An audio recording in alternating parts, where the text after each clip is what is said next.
I get it. When I started my weight loss journey, the first thing I did was buy a scale. I hadn't owned one in years, but like most people starting out, I wanted proof. Something I could see that what I was doing was working. And honestly, I obsessed over that scale every day, sometimes twice a day. So I'm asking you to learn from my experience. Please don't do that to yourself. Stop obsessing over the scale. Here's why. A scale only measures weight. That's it. It doesn't measure fat. It doesn't know how much water you're holding. It doesn't know how stressed you are, or how well you slept, what you ate last night, whether you worked out, or whether you're backed up in your digestive system. And it definitely doesn't know the difference between fat and muscle. So why is it that when the scale moves up, we instantly assume we gained fat? I think it's human nature, but it's also wrong. Your goal isn't watch the number drop. Your goal is to lose fat, right? And the scale can't measure that. If you're doing the right things, eating in a caloric deficit and actually tracking and not just guessing, staying active, sleeping well, staying hydrated, eating whole nutritious foods, you will lose fat, even if the scale doesn't always show it. And let's talk about this because it's going to blow your mind. To gain 1 pound of fat, you need roughly a 3,500 calorie surplus. So if the scale says you gained a pound this week, you would have had to eat 3,500 calories over maintenance. If you didn't do that, then you didn't gain a pound of fat.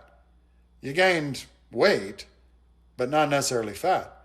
That could be water or waste, could be muscle, inflammation, but the scale can't tell you which. That's why other metrics matter. Think of bodybuilders.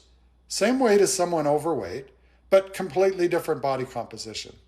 Arnold Schwarzenegger, for example, weighed between 235 and 245 pounds in competition, and even up to 260 pounds off-season.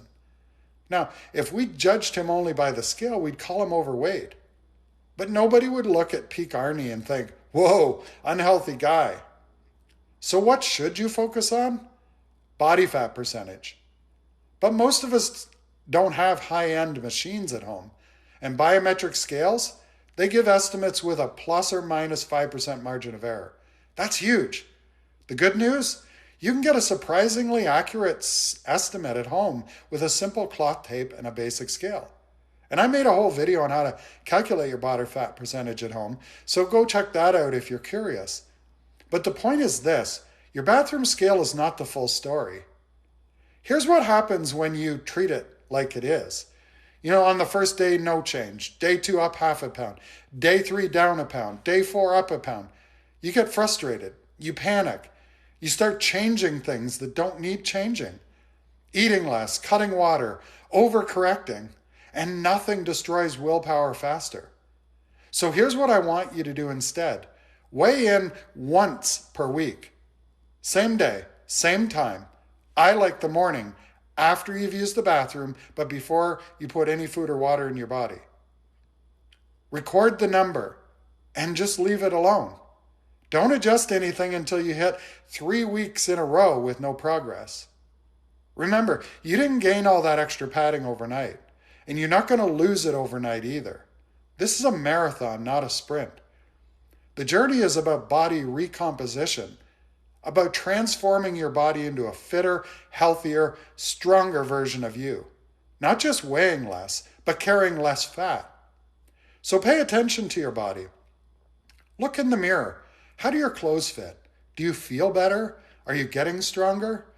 Those matter just as much, if not more, than the number on the scale. Think about this. If you lose a pound of fat and gain a pound of muscle, that scale won't move. But you did. Your progress did. So if this helped shift your mindset, drop a comment and tell me about it. If this kind of content helps you on your journey, hit that like button, share it, and make sure you're subscribed so you don't miss what's next. We're all in this together. I've been exactly where you are, and I want you to see what I eventually learned. You're stronger and more capable than you think.